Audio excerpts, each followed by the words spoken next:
Polling రోజున రాష్ట్ర వ్యాప్తంగా చాలా చోట్ల హింసాత్మక సంఘటనలు జరిగాయి. ప్రధానంగా పలనాడులో అంటే మా జిల్లాలో చాలా ఎక్కువగా హింసాత్మక సంఘటనలు జరిగాయి. ఒక విధంగా చెప్పాలంటే కానీ విని ఎరుగని రీతిలో ఏ రోజు జరగనటువంటి విధంగా ఏ ఎన్నికల్లోనూ జరిగినంత హింస అక్కడ చోటు చేసుకుంది.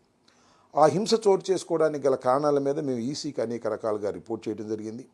ఆ రోజున పోలింగ్ రోజున పోలీసులు అసలు రిస్క్యూకు రానటువంటి పరిస్థితిని కూడా వివరించడం జరిగింది. తర్వాత అక్కడ పోలీసు అధికారులను సస్పెండ్ చేశారు, కలెక్టర్ని మార్చారు, ఇంకా కొన్ని చోట్ల కలెక్టర్ని మార్చారు. ఏదో కొంత జరిగింది, ప్రాథమికంగా తప్పు జరిగిందనేటువంటి భావన సర్వత్రా వ్యాపించి ఉన్నటువంటి తరుణం.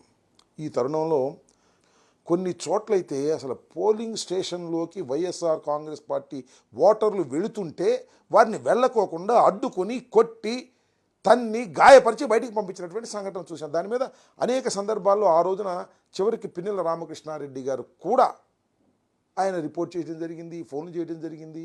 కానీ ఎవరు పోలీసులు రిస్క్కి రాలేదు. అయితే ఇవాళ నాకు చిత్రంగా అనిపించింది అంటే ఇవాళ ఒక వీడియో రిలీజ్ అయింది. లోకేష్ గారు ట్విట్టర్లో పెట్టారంట. ఎట్ట చేరింది లోకేష్ గారు ట్విట్టర్కి? Is it false or right? అది ఫేక్గా? అది కంక్లూజన్ ఎవిడెన్సా కాదా?